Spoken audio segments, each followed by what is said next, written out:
Friends, ನೀವು ಮಾಡ್ತಾ ಇದ್ದೀರಾ ನಿಮ್ಮ ನೆಚ್ಚಿನ ಮಿಶ್ multi news YouTube channel.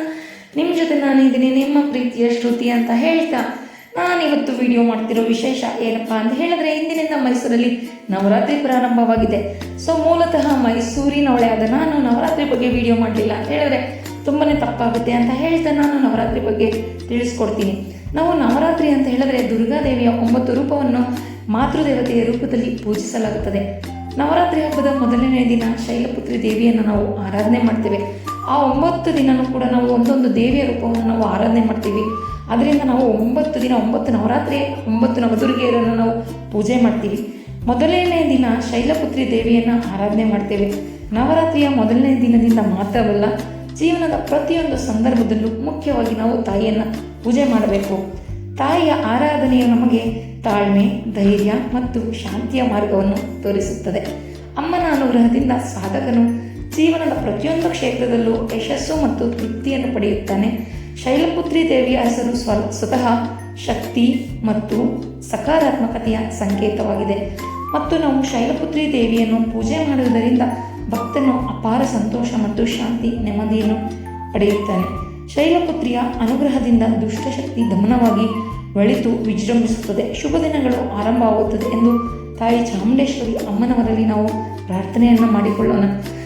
Shailaputri ಎಂಬ ಹೆಸರು ಹೇಗೆ ಬಂತು ಅಂತ ತಿಳ್ಕೊಳ್ಳೋದಾದರೆ, ನಾವು ಶೈಲಪುತ್ರಿ, ಶೈಲ ಅಂದರೆ ಯಾವ ಪರ್ವತದಲ್ಲಿ ಮಾಣಿಕ್ಯ, ರತ್ನ ಮತ್ತಿತರ ಅತ್ಯಮೂಲ್ಯವಾದ ವಸ್ತುಗಳ ಸಂಗ್ರಹವಾಗುತ್ತದೋ ಅಂತಹ ಪರ್ವತ. ಆ ಅತ್ಯಮೂಲ್ಯ ವಸ್ತುಗಳ ಸಂಗ್ರಹವನ್ನು ನೋಡಿಯೂ ಭೌತಿಕ ಸುಖದೆಡೆಗೆ ಆಕರ್ಷಿತಗೊಳ್ಳದೆ ಭೌತಿಕತೆಯ ತ್ಯಾಗವನ್ನು ಮಾಡಿ ಆತ್ಮಜ್ಞಾನವನ್ನು ಪಡೆಯಲು ಅಂತ ಹೇಳಿದ್ರೆ ಪ್ರವೃತ್ತರಾಗೋದು ಅಂಥವ್ರನ್ನು ನಾವು ಶೈಲಪುತ್ರಿ ದೇವಿ ಅಂತ ಕರಿತೀವಿ.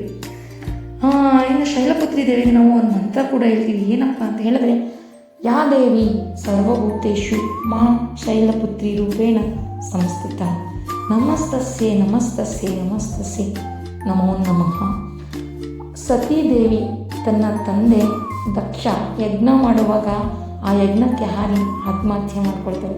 ಅಂತಹ ಟೈಮಲ್ಲಿ ಆ ತಾಯಿ ಮನದಲ್ಲಿ ಏನು ನೆನಪಿಸ್ಕೊಡ್ತಾಳೆ ಅಂತ ಹೇಳಿದ್ರೆ, ಪರ್ವತಗಳ ರಾಜ ಹಿಮಾಲಯದ ಮಗಳಾಗಿ ನಾನು ಜನಿಸಬೇಕು ಅಂತ ಕೇಳಿಕೊಂಡು ಆ ಒಂದು ಯಜ್ಞದಲ್ಲಿ ಹಾರಿ ಆತ್ಮತ್ಯಾಗ ಮಾಡ್ತಾಳೆ. ಅದೇ ರೀತಿ ಮುಂದಿನ ಜನ್ಮದಲ್ಲಿ ಶೈಲಪುತ್ರಿ ದೇವಿಯು ಹಿಮಾಲಯದ ರಾಜ ಅಂತ ಹೇಳಿದ್ರೆ ಶೈಲಪುತ್ರಿಯ ತಂದೆ ಪರ್ವತಗಳ ರಾಜ ಅಂತಲೂ ಕೂಡ ನಾವು ಕರಿತೀವಿ. ಸೊ ಅಂತಹ ಪರ್ವತಗಳ ರಾಜನಾದ ಹಿಮಾಲಯದ ಸ್ಥಳದಲ್ಲಿ ಆಕೆಯ ಜನನವಾಗುತ್ತದೆ. ಆದ್ದರಿಂದ ಆ ತಾಯಿಗೆ ಶೈಲಪುತ್ರಿ ಎಂಬ ಹೆಸರು ಸಿಗುತ್ತೆ ಅಂತ ಹೇಳ್ತಾ, ನಾಳೆ ಕೂಡ ಒಂದು ವಿಡಿಯೋ ಮಾಡ್ತೀನಿ. ನಾಳೆ ಯಾವ ದೇವಿಯನ್ನು ನಾವು ಪೂಜೆ ಮಾಡ್ತೀವಿ, ಯಾವ ರೀತಿ ದೇವಿಗೆ ಹೆಸರು ಬಂತು, ಯಾವ ರೀತಿ ದೇವಿಯನ್ನು ಆರಾಧಿಸೋದ್ರಿಂದ ನಮ್ಮ ಜೀವನದ ಕಷ್ಟ ಕಾರ್ಪಣ್ಯಗಳು ಕಡಿಮೆ ಆಗುತ್ತೆ ಅಂತ ಹೇಳೋದನ್ನು ನಾನು ತಿಳಿಸ್ಕೊಡ್ತೀನಿ ಅಂತ ಹೇಳ್ತಾ ಮತ್ತೆ ನಾಳೆ ನಿಮ್ಮ ಮುಂದೆ ಬರ್ತೀನಿ.